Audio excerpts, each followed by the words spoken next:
억만금을 주고 들어도 아깝지 않을 인생 조언은 우리의 삶을 근본적으로 변화시키고 행복과 만족감을 가져다 줄 수 있는 깊은 지혜를 담고 있습니다. 아래는 그러한 조언들 중 몇 가지입니다. 노후를 준비하고 행복하게 보내기 위해 꼭 알아야 할 인생 조언은 실질적인 삶의 지혜입니다.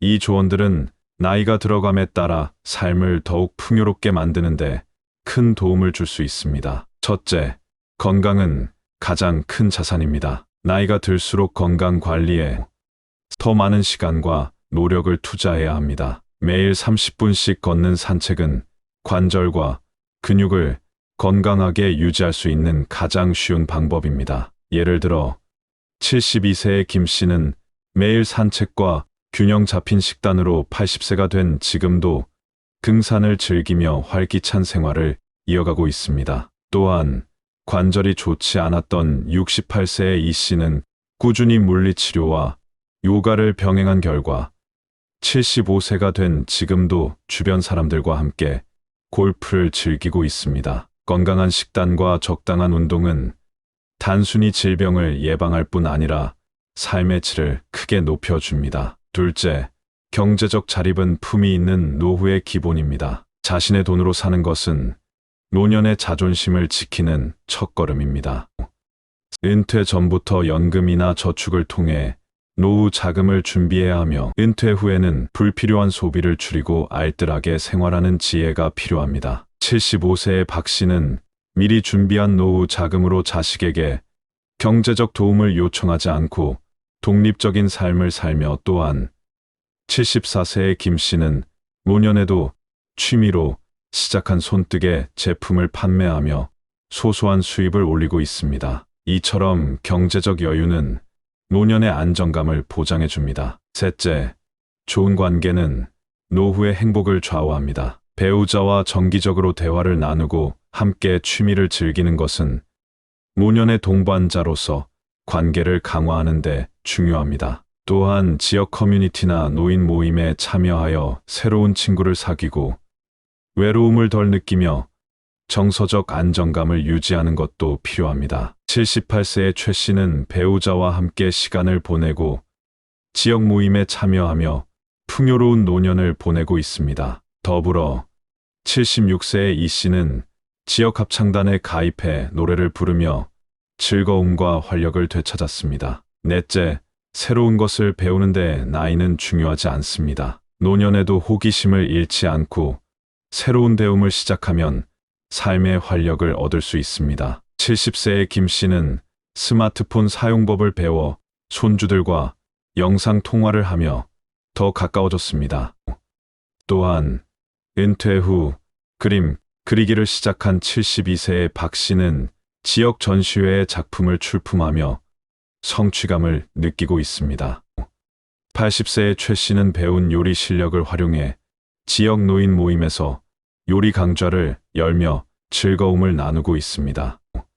다섯째, 예기치 않은 상황에 대비해야 합니다. 인생은 끝까지 변수를 던지므로 미리 대비하면 당황하지 않을 수 있습니다. 간병보험에 가입한 76세의 이 씨는 요양원 비용 부담 없이 필요한 도움을 받을 수 있었습니다. 또한 비상금을 마련해 둔 80세의 정 씨는 자식이 어려움에 처했을 때 금전적으로 지원할 수 있었습니다. 82세의 박 씨는 미리 작성한 재산 분배 계획 덕분에 가족 간의 갈등을 예방하며 평화로운 관계를 유지하고 있습니다. 여섯째, 삶의 의미를 발견해야 합니다. 노후는 삶의 본질과 의미를 되새길 기회입니다. 지역 아동센터에서 봉사활동을 하는 77세의 박 씨는 젊은 세대와 교감하며 삶의 보람을 느끼고 있습니다. 종교 모임에 참여한 79세의 최 씨는 내면의 평화를 얻으며 하루하루를 감사하는 마음으로 살아가고 있습니다. 그와 함께 노후는 자신의 생애를 되돌아보고 죽음을 자연스럽게 받아들이는 자세를 준비할 시간입니다. 죽음은 삶의 끝이 아니라 또 다른 여정의 시작으로 볼 수 있습니다. 이에 대한 준비는 삶을 더욱 의미 있게 만듭니다. 예를 들어 80세의 김 씨는 생전의 기억과 감사의 마음을 담아 자서전을 작성하며 가족과 친구들에게 자신의 이야기를 남기고 있습니다. 또한 82세의 이 씨는 자신의 장례식을 간소하게 준비하고 가족들에게 부담을 덜어주기 위해 유언장을 작성했습니다. 85세의 최 씨는 자녀들과 함께 자신의 마지막 소망을 나누며 유대감을 더욱 깊게 다지고, 이처럼 죽음을 준비하는 과정은 자신과 주변 사람들에게 평화를 줄 수 있습니다. 죽음을 준비하는 자세는 단순히 유언장을 작성하거나 장례식을 계획하는 것을 넘어 자신의 생애를 정리하고 주변 사람들과의 관계를 마무리하는 것을 포함합니다. 예를 들어 그동안 소원했던 가족이나 친구들에게 먼저 손을 내밀어 화해를 시도하거나 감사와 사랑의 말을 전함으로써 관계를 회복하는 것이 중요합니다. 또한 스스로 삶의 여정을 돌아보며 이루어낸 성취와 실패를 담담히 받아들이는 태도를 가질 필요가 있습니다. 정신적인 준비 역시 중요합니다. 자신이 믿는 종교나 철학적인 가르침을 통해 죽음 이후의 세계에 대한 믿음을 갖거나 마음의 평화를 찾는 활동에 참여하면 심리적인 안정을 얻을 수 있습니다. 85세의 최 씨는 명상을 통해 마음을 다스리며 남은 시간을 감사와 사랑으로 채우는 삶을 살고 있습니다. 또한 78세의 박 씨는 자신의 경험을 젊은 세대와 나누며 세대 간 교감을 통해 죽음에 대한 두려움을 극복하고 있습니다.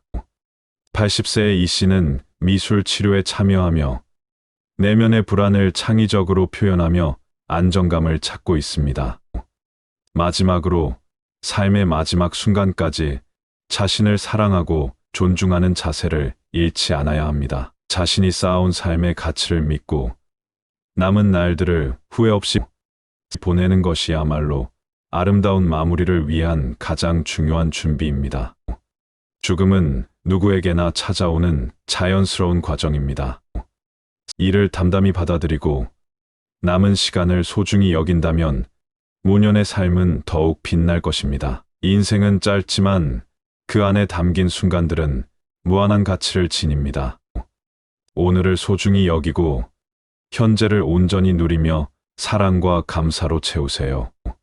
건강과 행복을 위해 노력하는 동시에 주변 사람들과의 관계를 돈독히 하고 마음속 깊은 곳에 평화를 찾아보세요. 모든 것이 완벽할 필요는 없습니다. 있는 그대로의 자신을 받아들이고 삶의 여정을 아름답게 완성해 나가십시오. 사랑과 웃음, 그리고 감사로 가득한 삶을 살아가길 진심으로 응원합니다.